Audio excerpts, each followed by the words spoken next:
If I find in myself a desire, which no experience in this world can satisfy, the most probable explanation is that I was made for another world. Come and see the birthplace of one of the finest writers the world has ever seen.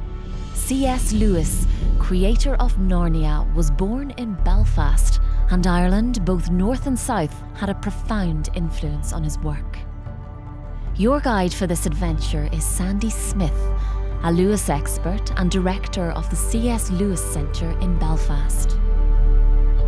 Walk in the footsteps of Lewis and go on an unforgettable journey to discover the places, stories and inspirations for many of his greatest works. See where the world-famous writer started life at Dundela Avenue in the winter of 1898. This is where C.S. Lewis was born. What was the story that happened here about which he said, "The rest of my life is about nothing else"?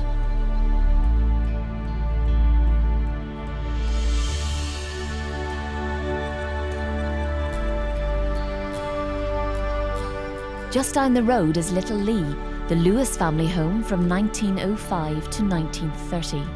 And it was in the attic of this house that he first started writing.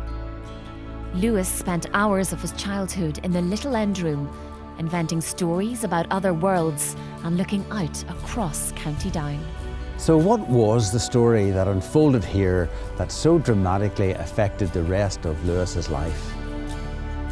Lewis's old school, Campbell College, is nearby, and it's said that this lamp was the inspiration for the light that guided Lucy into Narnia.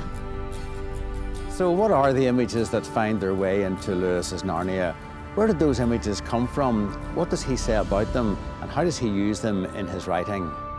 I yearn to see County Down in the snow. One almost expects to see a march of dwarves dashing past. How I long to break into a world where such things were true. He returned to Northern Ireland many times throughout his life, even choosing to honeymoon with Joy Gresham here at the Crawfordsburn Inn in 1958. Heaven is Oxford, lifted and placed in the middle of County Down. The Hollywood Hills above Belfast could easily be a glimpse into Narnia.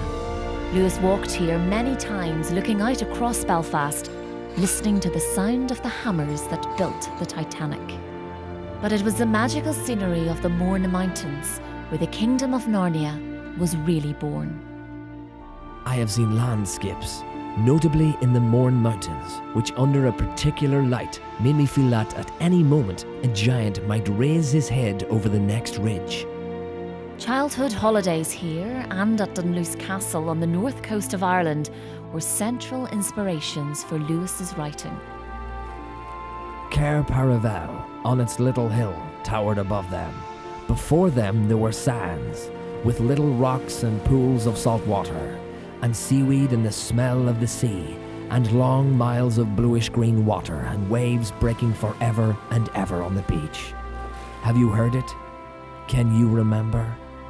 Could it be somewhere we once stayed for a holiday when we were very, very small?